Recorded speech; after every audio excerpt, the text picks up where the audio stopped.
So we are here at the end of sixth annual edition of SOHO Italy annual conference. I think it was an incredible myeloma session. What do you think, Paul? Claudio, number one, thank you so much for organizing such an incredibly interactive and informative set of discussions and sessions. The myeloma section of the whole meeting was, I thought, amazing, and thank you. I thought the science this morning was outstanding. And then we had obviously the precursor smoldering discussion, which was, I thought, first rate and very, very, I thought, philosophically sound. This construct around immune therapies and how we have to distinguish between what is truly high-risk smoldering and what is smoldering myeloma that can be almost considered MGUS-like, and so could be treated much more conservatively and much more holistically. Whereas, of course, in the high-risk setting with a rapidly evolving disease, clearly the immunotherapies and, for that matter, quadruplets, as well as our standard approaches that are now emerging in active myeloma or newly diagnosed myeloma, clearly are showing enormous promise. So very exciting times. And then, of course, we have the daratumumab data around just daratumumab monotherapy showing, potential survival benefit. So I think there is a really exciting time in the early precursor smoldering space. But I think the meeting also captured beautifully the excitement in newly diagnosed myeloma, that in that setting with the quadruplet therapies that are transforming the therapeutic landscape, we now have really, I think, pivotal data derived from the CD38 monoclonal antibodies, in particular, both daratumumab and, of course, isatuximab. The IMROS data, I think, are quite remarkable. We have obviously the high-risk myeloma settings where isatuximab combined with either carfilzomib, lenalidomide, dex, or, for that matter, isatuximab combined with RVD and transplant are really showing tremendous value and incredible results. But I think what was so interesting in the upfront space was to think about the impact of bispecifics, that there is a potential for the CAR T therapy to move that much earlier, and CARTITUDE-6 obviously is one trial we'll be watching with keen interest. But I think we're also left with the impression that the quadruplets are generating unprecedented outcomes. You have in the non-transplant patient population or transplant ineligible population, median PFS estimates for the IMROS study of 90 months. And when you then add that to what we'd expect from the relapse setting with some of the newer approaches, for example, belantamab mafodotin in a frailer patient, looking at median progression-free survivals there of 3 or 4 years, you can suddenly put it together and say for an older patient, you can enjoy 8 years of median PFS for upfront therapy, and then another 4 to 5 years in relapse. And I think, to be honest, to be thinking of that in this day and age is quite remarkable. So I think the whole meeting has been exceptional, Claudio, and thank you very much. Thank you, Paul. Trying to be concrete in the treatment of multiple myeloma, all our patients, also our colleagues, think that Italy, Europe, and USA are so far. I think that it's not so true in multiple myeloma, particularly starting from frontline setting. Today we use daratumumab, bortezomib, thalidomide, dexamethasone in transplant eligible, DARD in transplant ineligible, and we are going toward the reimbursement for DARA-VRD, which will be the new solution, waiting also for isatuximab-based combination. Maybe the only problem is that we are not able to evaluate MRD in our daily clinical practice. This is done also in academic institution and in research center. What do you do in your frontline patients? Well, I think, number one, I applaud myeloma physicians in Italy for leveraging what they have so well. I think at the end of the day, quadruplet therapies have become the new standard in upfront treatment.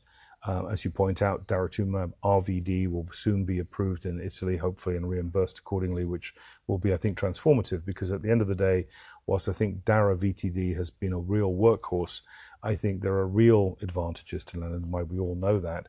And at the same time, the tolerability profile of Dara-RVD is clearly superior. So I think for our patients, the arrival of Dara-RVD to the Italian therapeutic landscape could not be a moment too soon.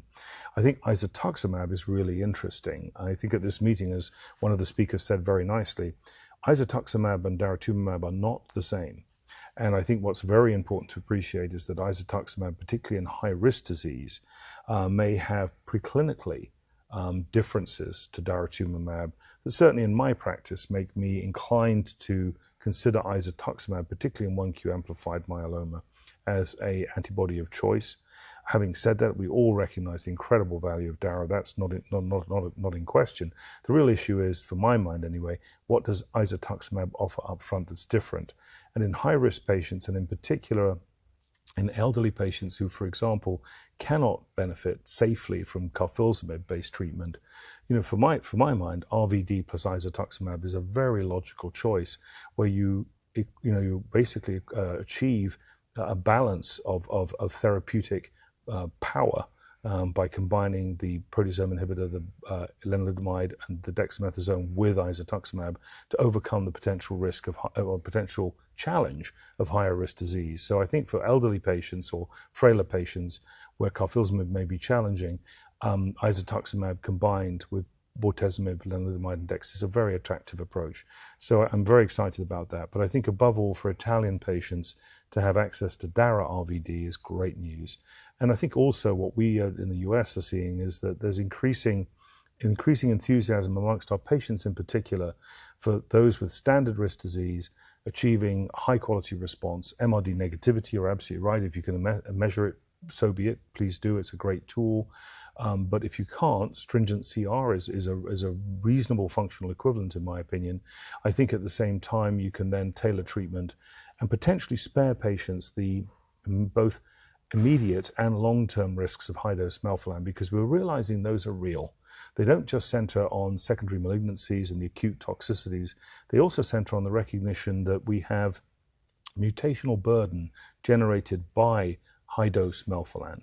That mutational burden may not immediately have an impact on that first relapse and outcome, but longer term, there's increasing evidence from our excellent work from colleagues such as Ola Landgren and his group, and others, of course, showing that this may have deleterious effects in terms of the long-term survivorship that we see. And this may explain why in our transplant studies we consistently see substantial PFS gain, but we simply don't see OS advantage. And with that all in mind, I think we can now look to patients and say, we can be much more tailored in our approach to your management.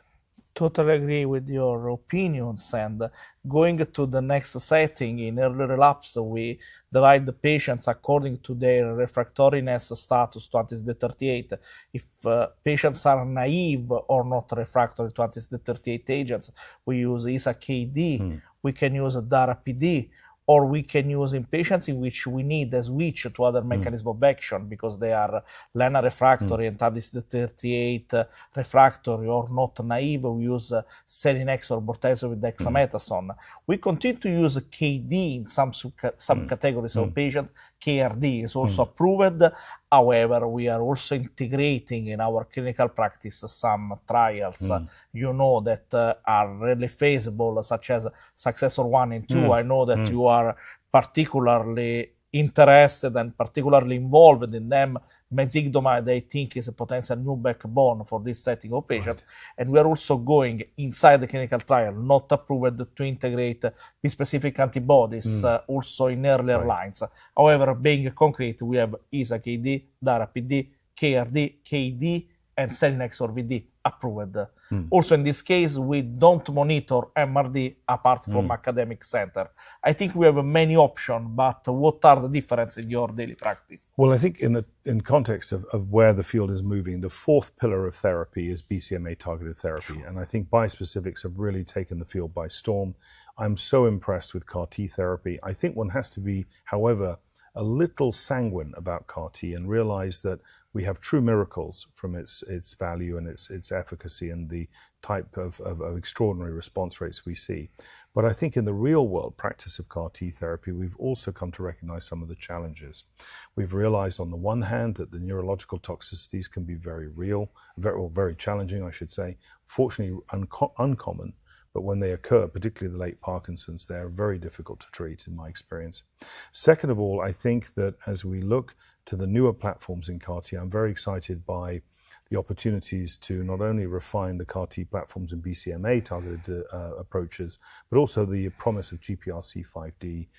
And all of these, I think, offer great hope to our patients. But I think in terms of what's making an impact in real-world practice, I agree with you, Claudio. I think the bispecifics really are very promising.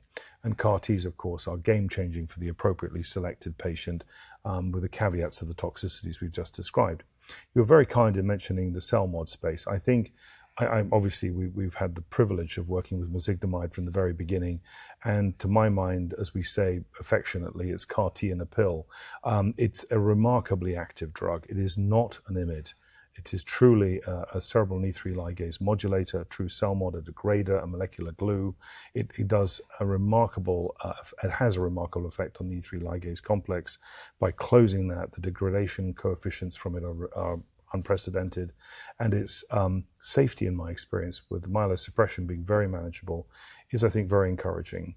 So I think mezigdomide in the relapsed refractory space has provided us with a remarkable new oral option. Iberdomide, which is its close cousin, less powerful in terms of exactly what it does as a degrader, but having said that, a great agent to have earlier and potentially to be used in early relapse, and in my opinion, a great game changer for upfront therapy. Why? Because we all recognize the huge value of lenalidomide, but we also recognize lenalidomide's challenges. And in that context, we need to be aware of the second primary risk. As our patients live 10, 15, 20 years, thank goodness, what does that mean? It means we have to be very vigilant about the specter of myelodysplasia and secondary AML. Rare, but for those patients affected, very challenging. So with that in mind, we have evidence that iberdomide preclinically may be less of a risk for this process, or rather this potential challenge. And I think iberdomide clearly works after lenalidomide fails.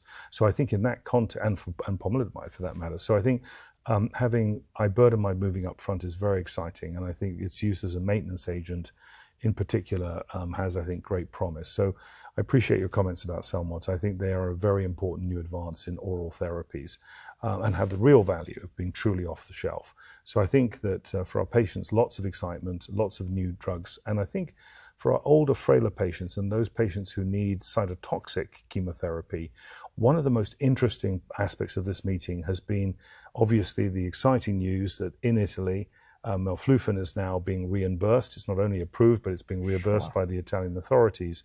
And it was a privilege to be part of both presentation and discussion around the promise of peptide drug conjugates in this space. And Claudio, thank you for chairing our session in that regard. I thought you did an outstanding job. As you pointed out, this particular platform has real value in the older, frailer patient. But for that matter, I think we were all struck by, from all the participants, is its potential value in younger patients as bridges to next steps, in addition to other potential opportunities such as extramedullary disease. So I wonder, Claudio, if you had any additional thoughts on the melflufen story. Sure. I think that melflufen is something that we really need for patients who need a switch to other mechanism of action. Some patients seem to be immunorefractory, they are chemosensitive. Immunoexhausted, we have to understand, immunoexhausted, absolutely. So I think that we can position this drug also for patients that have a bad logistic, lack of caregivers. And we have also underlined the very good compliance for the patient according to a really comfortable schedule. Once a month is something that patients really need, particularly heavily treated. Patients' reported outcome are also absolutely favorable. I think that the quality of life is particularly important in this setting. Let's go also to explore the idea of the reawakening of belantamab fodotin. We have spoken about DREAM 7 and 8 data, belantamab in combination with the VD or with the POMDEX. We have seen the data of DREAM 7 and 8. We have now a program that permits us to reintegrate belantamab in our clinical practice. We had a great experience in Meldola in my institution. I think that antibody-drug conjugates are also incredible in effectiveness and also in tolerability if used in earlier lines of treatment. What do you think? Well, I think, Claudio, you're right. I think actually it's very appropriate to think of peptide drug conjugates on the one hand and antibody drug conjugates on the other, because this construct is very real. So I think belantamab mafodotin is clearly back. The success of the DREAM 7 and DREAM 8 studies speaks volumes to its therapeutic value in patient management, and particularly for the frailer patient. The ocular toxicity must not be underestimated in terms of its impact on patient quality of life, but it's manageable with less frequent dosing and lower dose. And I think combination partners are vital, be they bortezomib, pomalidomide, or others. I think in that same spirit, you touched on this with melflufen.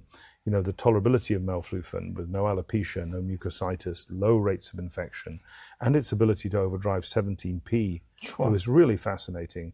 And I think whilst I think of melflufen as being particularly useful potentially in extramedullary disease for reasons leveraged by the immunopeptidase mechanism, as well as others, not least of which is this need to actually target the disease in a very broad way, I think belantamab provides us with an ability to target BCMA in a frailer patient who may not be an immediate candidate, certainly for CAR T, and certainly may not also be safely able to receive a bispecific. But what I'm kind of struck by with belantamab is I think this notion that somehow if you've had Bela, you can't then have a bispecific or vice versa. To my mind, I'm not sure that that's true. I think it's all about interval. I think it's about sequencing, and it's about the patient. And I think there is a role for belantamab in various places from my own practice, without compromising necessarily the efficacy of a bispecific, or for that matter, at a later point, or even at a much earlier point, a CAR T. So I think this kind of approach of one versus the other doesn't make sense to me. I think we need literally all hands to the pumps in myeloma. And I think this meeting crystallized that very nicely. Yeah, thank you. And about bispecific and CAR T, in this moment in our daily world, they have been approved in we have bispecific antibodies, teclistamab, elranatamab, waiting for talquetamab in patients from fourth line of treatment.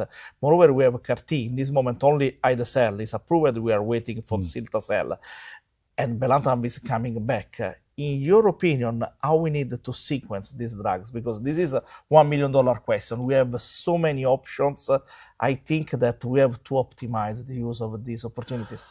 I agree with you, but I think at the end of the day, as clinicians, there are remarkable, there's remarkable obviousness sometimes to this. And what I mean by that is that in our older patient with underlying neurological vulnerability, clearly a platform as powerful as cilta-cel may not make sense.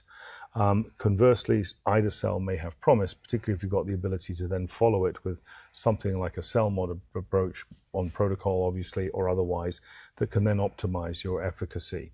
Bispecifics, I think, again, can be tailored. There's lots of convenience to some of the more recently, well, obviously, teclistamab's the first in class, but elranatamab, I think, in my mind, has real promise. And I think, similarly, we see other bispecifics coming through with promise. So as we think of the array of bispecifics that are available, be it teclistamab as the first in class, elranatamab as the next approved, and then we obviously have Linvo coming and other bispecifics targeting BCMA. What's really important to my mind is the advance of talquetamab targeting GPRC5D. In our own practice, talquetamab has not been without its challenges. Its tolerability profile has been really quite impressively complex. And I think then the ability to combine talquetamab with other drugs, such as pomalidomide, becomes really important because it allows you to be less intensive in your dosing of talquetamab and so reduce some of the tolerability issues that we encounter with it. Obviously, there are now additional GPRC5D targeting strategies which may give us advantages in that regard. But I 100% agree with you, Claudio, that the construct of sequencing and who needs what when remains an area of active research. But I think we have to also just be very clear to our patients, in a younger, healthier patient who is immune strong, immune replete. Clearly, immune therapies have a value. But let's not forget, the median age of our patients are 70. Half of our patients are older. They're intrinsically more immune vulnerable, arguably immune exhausted. So we desperately need these other mechanisms of action, be they antibody-drug conjugates, be they peptide drug conjugates, which in itself may have advantages of being immunogenic, and so a lovely platform to then go forward with an immune therapy thereafter. You can see why I think we're in a time where we have multiple options, and we need all of them for our patients to improve outcome. Totally agree. And we have also switched to an ambitious endpoint, MRD negativity sustained. Yes. MRD negativity is our dream and our real endpoint. Yes. Considering this, we had an incredible roundtable discussion when the cure for multiple myeloma. All the patients ask to us every day when we will cure, when we'll eradicate multiple myeloma. What do you think, Paul? Well, I'm very careful about that. I think, as I emphasized in our discussion, we have to be strategic. We have to realize that certain therapeutic choices we make early in the disease course may actually have a major impact later. So we have to be aware of what that means. I think at the same time, as my colleague and outstanding investigator, Clifton Moe, who's part of our team and is leading the Determination 2 efforts and doing so extremely well, Cliff describes it as a tale of two cities. And what I would say to you is that in myeloma, we have standard risk patients who are MRD negative and high quality response, who essentially were achieving functional disease control for years. Conversely, we have about a third of our patients with high-risk disease where the outcomes remain very challenging. And that's, Paris burning versus London to paradigm from A Tale of Two Cities. And I think at the same time, we have to realize and be very humble in that, because at the end of the day, our patients they're the ones doing the walking. And I think, so I'm very careful about the use of the term cure. I think, having said that, I've never seen us be in a more exciting time. And as Angelo said at the meeting, he predicts 2035, 10 years from now, we will be in a position of functional cure in an increasing number of patients. And I think that's a very realistic goal.